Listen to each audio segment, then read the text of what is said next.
What's up, guys? Next thing we're going to talk about is comments.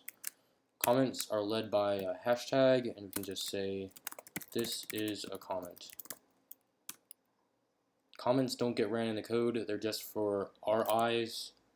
So anyone who inspects the code can just kind of see what's going on. And we'll just say print, we just made a comment. Comments won't be seen in the code, in the program. Alright, let's save it. Run it. All we gotta do is click the up arrow if it's the last one you did. Python3, python.py. The little up arrow on your keypad there.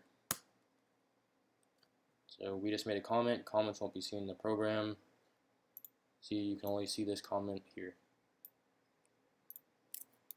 Alright, on to the next one.